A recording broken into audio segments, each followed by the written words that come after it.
This all started back in 2004, really, but we have been adding to our collection since 2012. We have them come and we have them go, and we're continuously adding to them. So now we have a couple of hundred haunted dolls in our care, and what we've had from them is remarkable.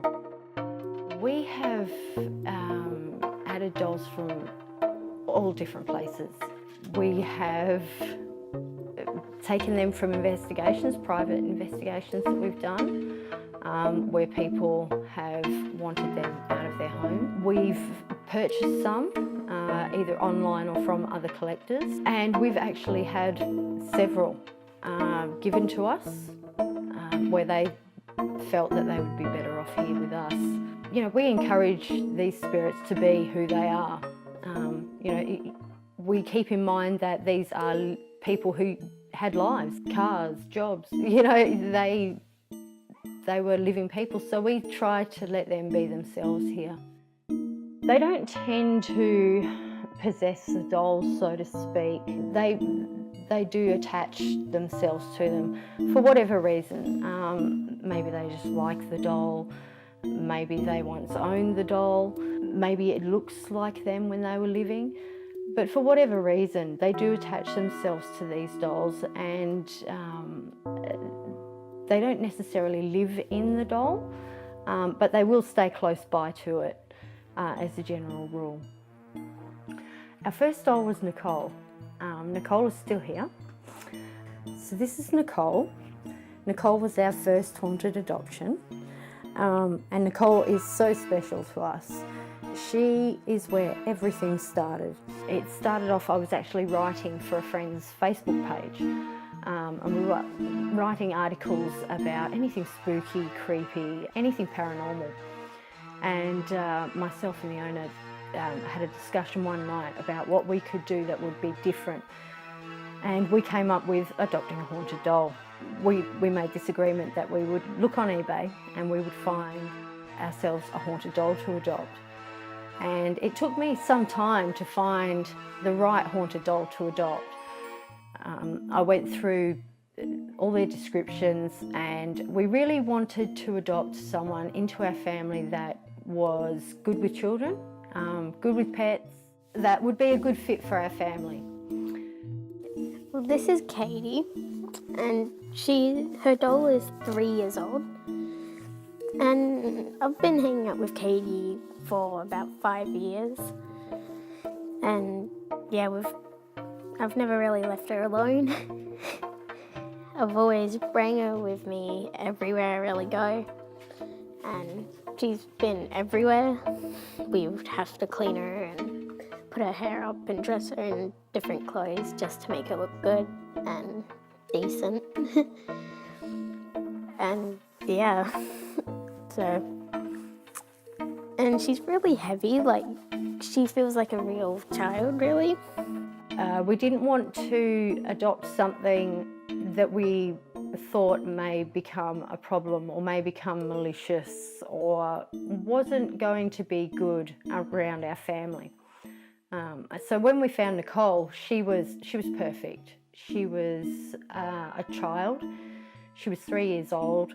I discussed with her seller in depth whether she would be a good fit for our family, and we decided yes, Nicole was the one. So it all started with little Nicole, and we were just amazed with her and the evidence that we got from her. So from there, it went to another haunted doll and another and another and so on. We have Rosie.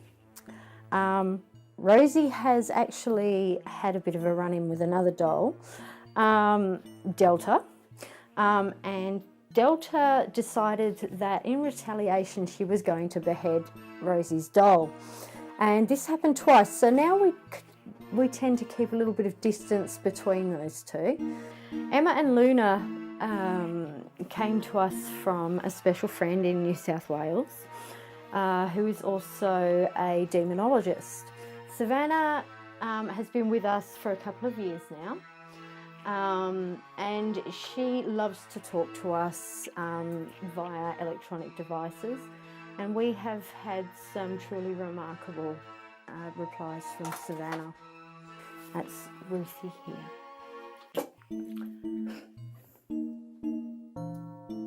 Okay. That's Peter. Peter has decided to launch himself off of the shelves. So, Pete, we'll sit you there. Haunted dolls have become very popular, you know, with the release of popular movies, and it's become a sort of cool thing to have a haunted doll. So there are people out there who will advertise these dolls, you know, with descriptions saying, you know, this doll is haunted and we're frightened of it and, you know, we want it gone, but they'll attach a $500 price tag to them. So we try to steer clear of things like that, just because if you were truly scared of this doll and it did have an attachment, you certainly wouldn't be attaching a $500 price tag to get rid of it. So that's sort of a warning sign for us to steer clear of. But some dolls you really can just tell. I think we've honed our skills over the years so well that we sort of have a sixth sense for picking up whether a doll probably does have an attachment or probably doesn't. We get all sorts of activity here. We have doors opening and closing by themselves. We get a lot of disembodied voices. We have children giggling. We have, you know, discussions going on between them that we hear. We have electronic devices sort of go nuts on us. We have footsteps. We get a large range and variety of phenomena from the dolls. I like to work with them continuously. Some of them we have small amounts of activity from, and that's all we'll get. Others, they like to talk, they like to be heard, they like to be seen, so we encourage that with them, and they're fun to work with. When you get those, you know, replies from questions you ask them and, you know, intelligent responses, it's quite exciting. So I like to work with them regularly. I think that if anyone's interested in haunted dolls, pursue it. If that's your passion, and you know, you'll always come across people who will say, oh look, I don't believe it, or you'll have your skeptics. But if it's something that you are interested in, then by all means pursue it, despite what other people say, because it is very rewarding. I usually say to people who don't believe, come and spend a night at my house. You know, spend a night in the doll room.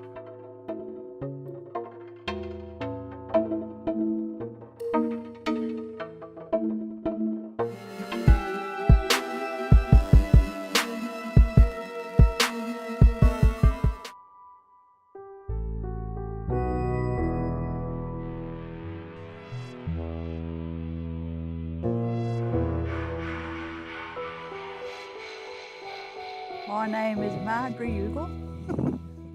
I lived here since 1962 to 1970, but my husband's been reared up in Quindannon. His family used to live here for many years, and he went to work for Mr. Curtis when he was 12 years old. I met him in 1962, we got married, and we had 2 boys and a girl. They were born in Bonneton. Dad used to do all the work on the farm. And this is my little hut where we used to live. And Velma used to work on Curtis's farm at the back there. And that's the gully there. We used to get our water and chop wood. When we first heard it, we was out at Salt Gully, which is over the hills over that way. And it was down in the gully coming up. It sounded like a frog, but not quite like a frog. But when we come back home here, when Mr. Shearer used to go out there. But when we come back here home to do shearing here, They used to come down the road there, in the ground.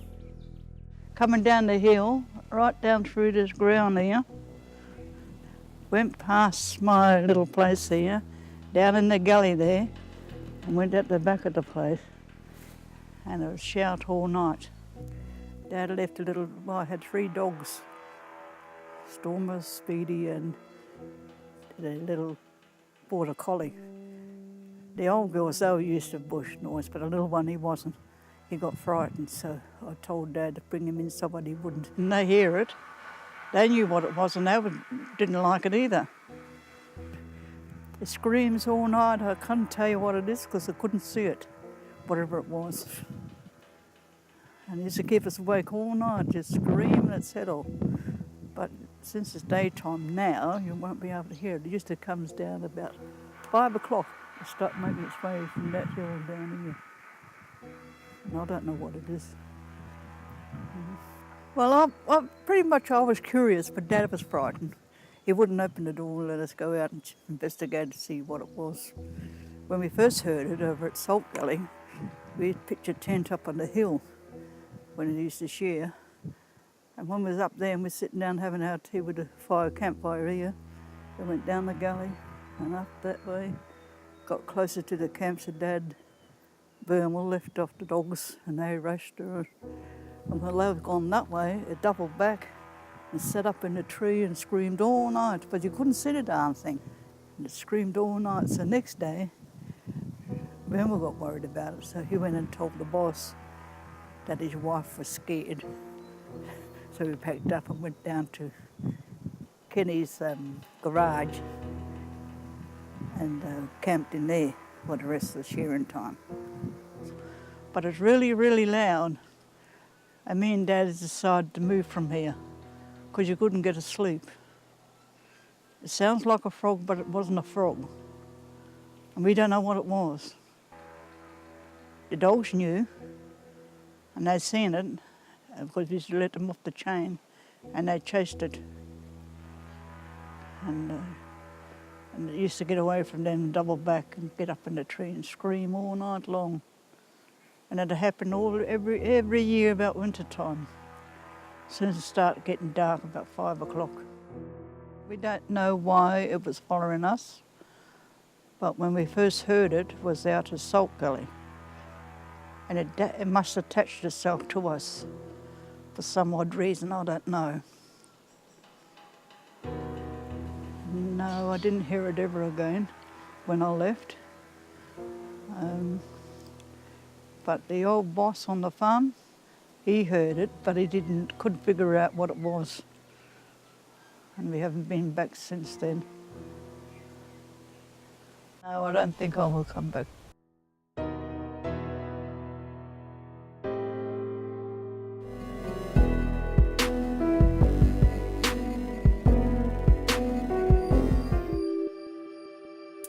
The 9th of August in 2014, and I was visiting my mum on the Friday.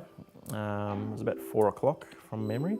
The day was a very clear day, and I remember he'd been out to the shops or something that day, and in the afternoon my nephew went outside and we had some like bubbles. You know, you get the stick in the detergent and you move it around and you get your bubbles. So we're outside playing like that, and I'm out there in the backyard of this caravan park, the caravan, and yeah, so my nephew points up and goes, "Oh, look at that," and then he continues playing with his bubbles, and as I look up, there's 2 bright lights in the sky, and they're sort of hovering and sort of moving very slowly towards me in the sky, probably at about the height of a Cessna, I'd say.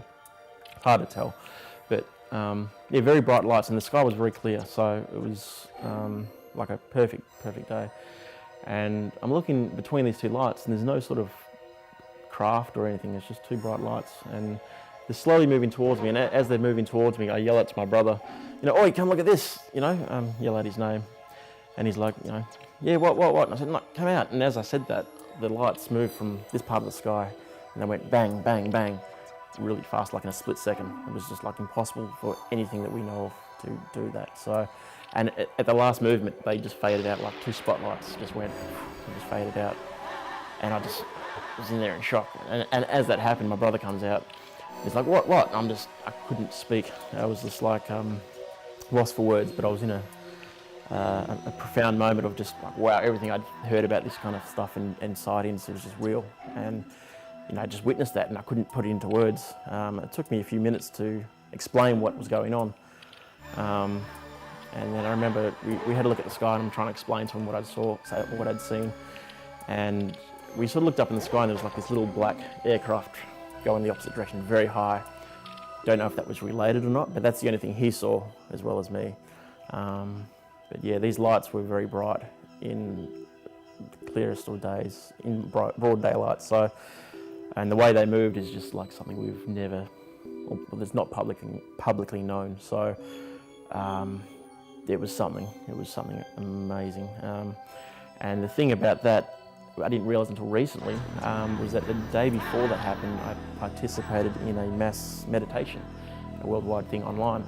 And apparently, people who meditate a lot or have that sort of mindset experience things like this. But I don't know if that was related. I can't say for sure, but all I know is that's what happened. And yeah, the next day, that's what I saw. It was just amazing. So I haven't had any sightings since then, but there's lots of stuff online you see. I've never seen anything online or any videos that are similar to what I've seen. So it's very unique for me, or to me. So yeah, it's just one of those things that you hear about, but you don't think you'd ever see. So to actually see that, it's just everything I'd ever believed in. It was just it was confirmed. So now I have a new outlook on life, and it's very interesting. What was going through my mind when I had the experience? That's something I haven't really thought about. It was quite blank, I think. I couldn't believe what I was seeing, but I knew what I was seeing at the time was something different, and I never took my eyes off it. So that's why I called out to my brother when I was observing this. But looking back, my mind was pretty clear, so I just knew it was something that I shouldn't have seen or that I wasn't supposed to see. So yeah, but afterwards I felt very overwhelmed and like it was a profound experience. Like, yeah, it was very positive, but it blew my reality open. It was, like I was saying, after I'd witnessed that, I couldn't get the words out to explain to my mother or brother what had happened.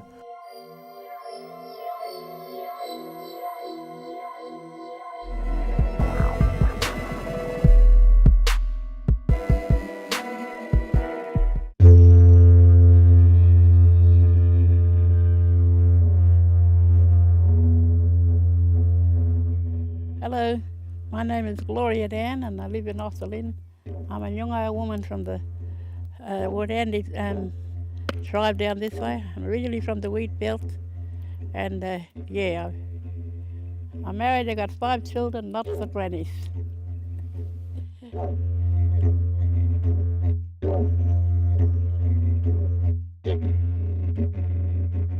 My name's David Dan. I'm Noongar and Wadri. It's real. All the old people, they used to tell us the stories about them, We had to be careful, not run around the bush that on their own, because it's a thing that they like to take little kids away and that, and so they always used to tell us, don't watch out for them little fellas in the bush, they used to call them little mummaries, and they got all different sorts of names for them, and I sort of know them real. I mean, even the little fellas, they always talk about a little mummery, man. They'll get you if you're out in the dark and all this and that. So it's a thing that's been, I think, handed down, from the old people, just to remind us to be home and before the dark and be aware of danger out there. That's more or less. I looked at it that way, but when we was kids, we used to be that scared, though. Well, non-Aboriginal people, they see them too, in the bush when they're walking and that. Well, my younger son and these kids, when we were small, we was walking the bush and they said they see them looking around them around the bush. But, they knew not to get too close and that. But, yeah, I mean, it's a little thing that Aboriginal people, it's there. Yes, yeah, I seen it. My mama, yeah. I reckon they're little short fellas and little hairy fellas. They smell stink, I reckon.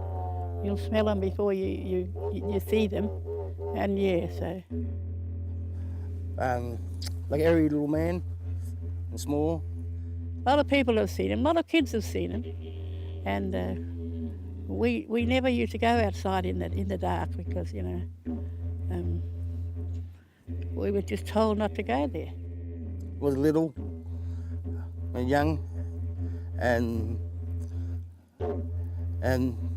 yeah, I smelled them too. And before they come, you smell them miles. They smell like sewage, really sewage stinking smell from it.